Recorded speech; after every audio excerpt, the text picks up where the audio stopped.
This is Newsmax TV. I'm Ashley Martella. Michigan U.S. Representative Pete Hoekstra is the top Republican on the House Intelligence Committee. He's running for Michigan governor. We welcome him back to Newsmax. Nice to have you with us again, Congressman. Hey, it's always great to be with you. Thank you. The Director of National Intelligence. Do you think Dennis Blair was a scapegoat for the Obama administration when Obama fired him?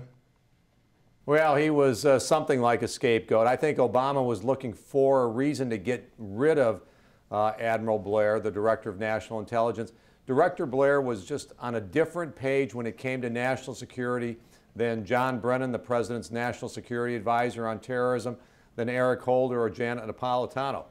Dennis Blair saw the real threat, was ready to identify it, confront it, defeat it, and kill it. Eric Holder and these other folks just had a very different view of it. The President had a divide in his national security team. He needed to act. He made a decision. I give him credit for making a decision, but I think he made the wrong one. He should have stuck with Admiral Blair. Intelligence officials and some members of Congress say Obama should boost the powers of the Director of National Intelligence to reduce the risk of repeated intelligence failures. What's your take on that? Well, the President can boost the power of the Director of National Intelligence basically by going in and telling the Secretary of Defense, hey, this is what I want the Director of National Intelligence to do. These are his responsibilities. These are his authorities. This is what I want you to do. The problem that we've had under the first three Directors of National Intelligence is that neither President Bush nor President Obama were willing to back up the Director of National Intelligence as they were trying to build this office and give it the responsibilities and the powers that it needs. This doesn't have to go back through the legislative process for tweaks and those types of things, maybe some little things. But bottom line, the President can make this job into what it needs to be if he just support the Director of National Intelligence. Representative, you say the Obama administration is withholding information from Congress about the botched Times Square bombing and that you see a pattern to this. Specifically, what are they refusing to tell you? Well, they're continuing to withhold a lot of information. It's not just me. I mean, it's Kit Bond and Senator Feinstein over on the Senate side that sent a letter to the White House saying, hey, you're not giving us the information you need. It's the same thing that Senators Collins and Lieberman have also signaled to the White House. All of us are very frustrated, Republicans and Democrats, with the lack of information sharing coming from this White House. What's now happening on this is they're saying, well, no, the Justice is giving you everything they can, and the operative words are they can, because what the Justice Department is now throwing out is saying, well, the Christmas Day bombing, the attack at Fort Hood, the Times Square bombing, these are all now in the prosecutorial phase, and we can't give you information that may jeopardize a prosecution.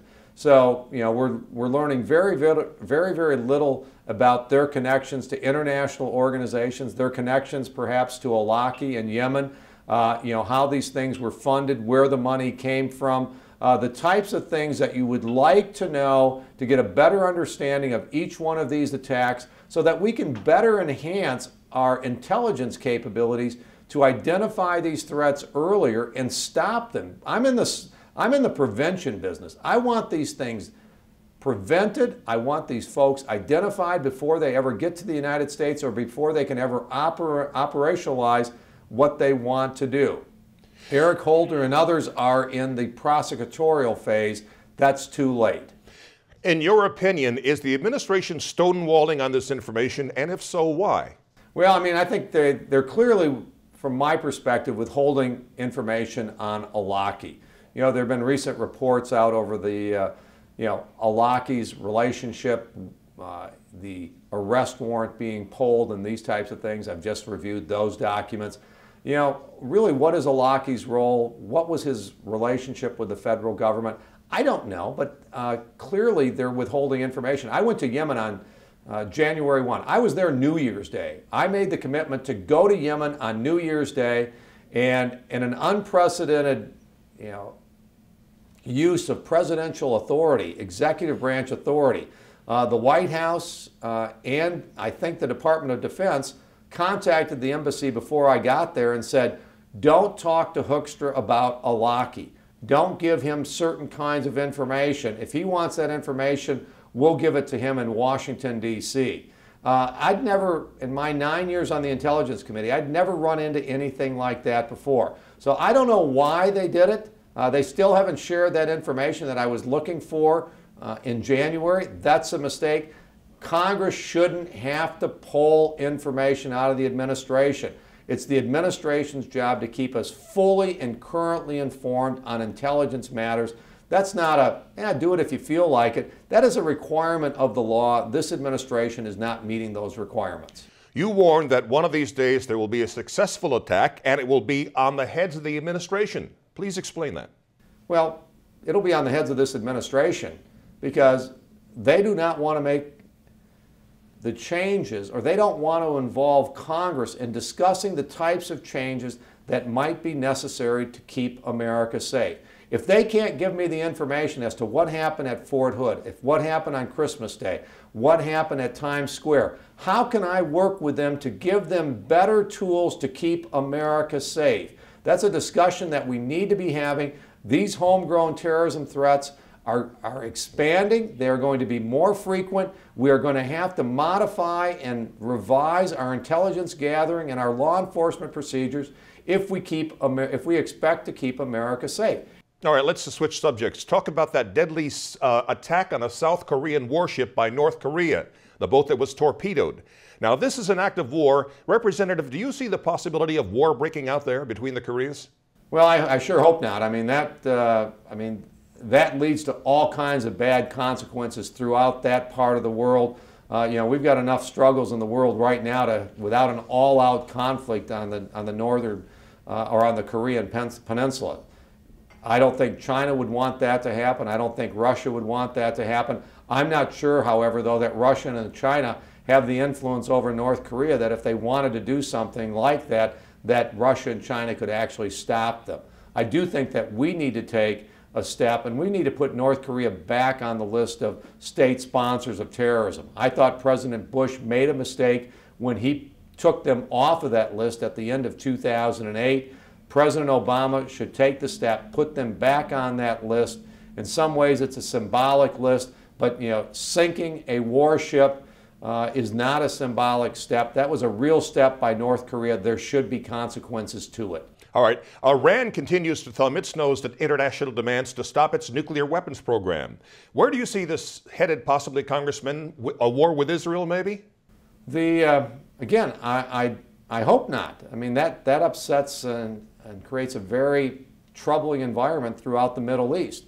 But you're right. Iran is taking advantage of America's weakness and indecision right now, beginning with how President Obama reached out to them early in his new administration, how he sided with the forces of the government rather than the forces of democracy through the last election cycle, sending all kinds of mixed messages to Iran over the last 12 to 18 months about whether we would or whether we would not support sanctions, what those sanctions might look like, and then suggesting that Iran, turn over its low-level enriched uranium to a third party. Guess what? Iran just announced that they reached an agreement with one of our key allies, Turkey, and with Brazil. Now, again, they've created an environment where they have supposedly agreed to what America asked them to do. I don't think they'll ever carry through with it, but it puts us in the awkward position of saying, well, they did what we asked them to do, but maybe they didn't do it quite the way that we wanted them to do it. I really think that the Obama administration has been acting out of weakness rather than strength with Iran, and the consequences are Iran has now had another year and a half to continue enriching uranium. They're a year and a half closer to having a nuclear weapon, and we're a year and a half closer to Israel believing that perhaps the only way that Iran will not get a nuclear weapon is if Israel takes unilateral action and takes it without the knowledge and without the support of the United States. That'd be a very ugly place for the Middle East and for the U.S. and Israel to find themselves. All right, finally, another subject, your candidacy for governor. How's it going? It's actually going very, very well. We've got a tremendous amount of grassroots support across the state.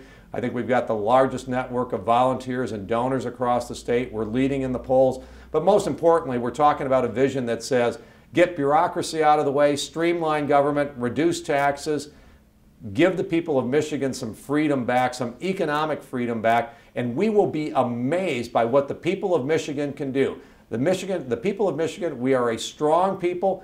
Get government out of the way, and we will surprise America by what we can do in Michigan, what we can do in Detroit, and how we can move this state forward. We are a great state, and we're going to get on our way back.